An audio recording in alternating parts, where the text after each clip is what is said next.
2026年2月25日，香港財政預算案公布，由原本預測嘅670億元赤字，轉為29億元嘅盈餘。呢份創科驅動、金融賦能、多元發展、關愛惠民嘅預算案，唔單止帶嚟稅務寬免等嘅即時好處，更加透過穩健發債同資本市場嘅改革，為香港長遠發展注入咗強勁嘅動力。今次我哋邀請到司法清健李建浩律師，為大家深入拆解發債係唔係穩健？香港資本市場又將迎嚟點樣嘅新機遇？其實我哋了解到啦，今年嘅整體嘅財政狀況，香港政府嘅整體財政狀況比去年係有一個明顯嘅改善空間啦。其中一個重要原因就係可能政府透過發債嘅收益幫補到嗰個本身嗰個原本令到原本個赤字有670億，都有大概29億盈餘啦。另外有一個重要原因就係我哋香港資本市場嘅蓬勃發展。咁大家都知道，即係香港而家喺 IPO 嘅市場係全球第一啦。咁呢個亦為政府嘅印花稅帶嚟一個比預期更多嘅、更龐大嘅收入，令到即係政府喺經常性嘅一個帳戶入邊都有一個盈餘。咁呢方面能夠我覺得能夠俾政府有一個相當大嘅財政彈性，可以能夠承擔一啲短中長期嘅一啲嘅規劃財政嘅規劃啦，或者投放。咁亦都可以喺民生方面啦，能夠我哋今次簡單啲嚟講都睇到一啲稅務嘅寬免嘅措施，能夠可以令到香港嘅各階層嘅人士都能夠整體咁受惠。有人疑惑擔心政府使用發債會唔會出現借貸度日嘅情況？李律師認為呢個講法太過極端，對比起其他國家同地區嘅做法，香港屬於非常穩健嘅狀態。坊間有好多人覺得發債會唔會令到政府借貸度日？呢啲我覺得係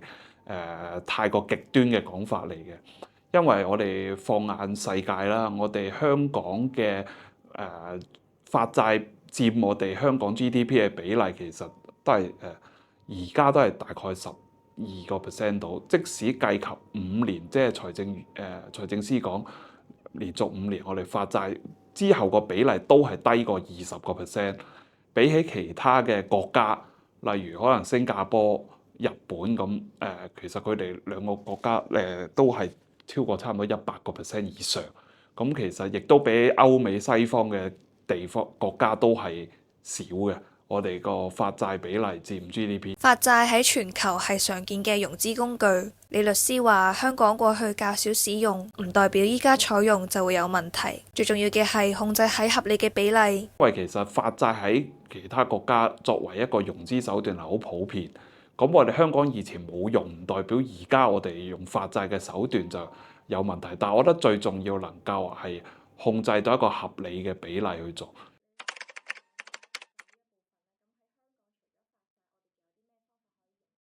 咁但係即係我作為一個融資嘅律師啦，即係我覺得其實亦都可以香港政府可以善用我哋而家現有嘅資產，會唔會能夠將呢啲資產咧去資本化佢？點樣咧？就係例如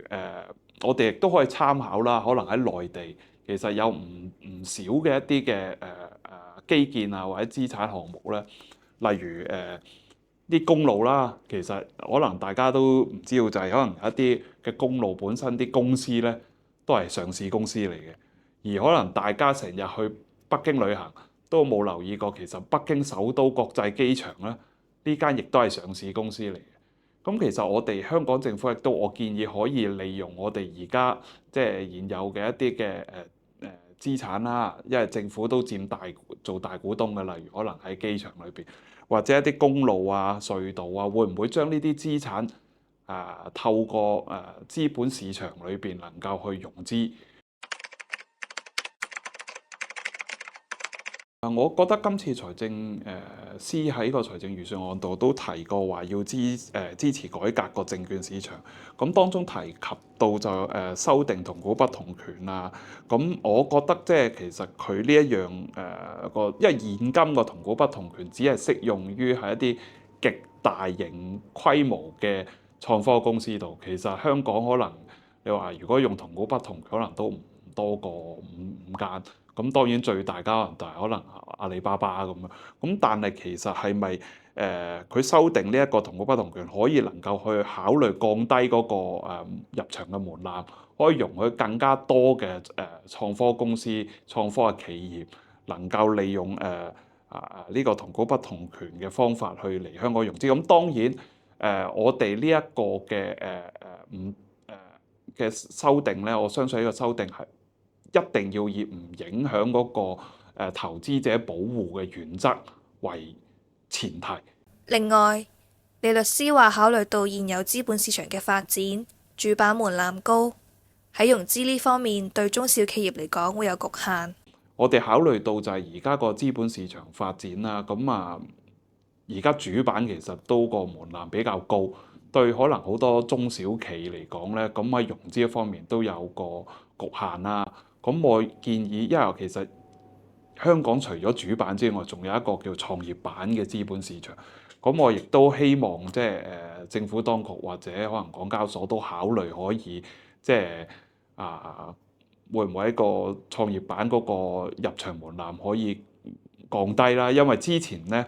我哋了解到個發展就係曾經將個門檻去提升咗。咁其實考慮到如果喺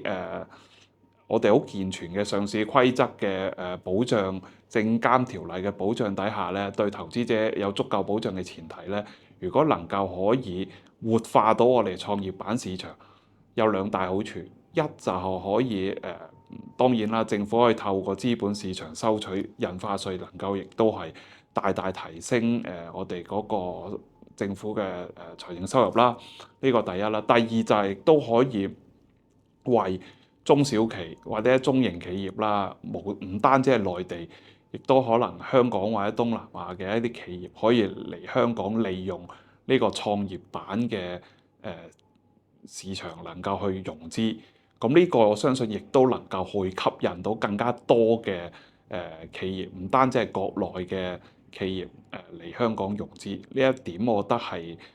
希望政府都可以去考慮。李律師觀察到現時 IPO 市場主要集中喺國內已經上市嘅公司，或者喺其他地方上市後來港作為第二市場。呢啲企業規模較大，財政穩健，已經滿足原本上市地區嘅財務條件。但除咗吸引呢啲大型公司，李律師認為如果能夠令中型企業或者其他企業透過創業板上市，同樣有機會將香港資本市場做大做強。因為而家咧我作為一個融資律師啦，而家 IPO 就集中咗喺可能比較話啲國內嘅已經上市嘅公司，或者可能喺其他上市嘅地方已經上市，不過嚟香港做第二上市。呢啲公司嘅背後咧，企業背後咧都係比較大嘅規模，因為佢哋已經滿足咗佢哋原本喺國內上市嘅財務條件。咁但係咧，我哋其實除咗吸引呢啲比較規模大嘅公司，財政非常穩嘅公司，如果我哋亦都能夠可以令到一啲中型企業或者其他企業都可以透過創業板去上市咧，跟住佢喺透過創業板上市之後，繼續利用資本去發展自己嘅企業，跟住再轉主板，其實亦都會能夠更加將我哋嘅資本市場做大做強。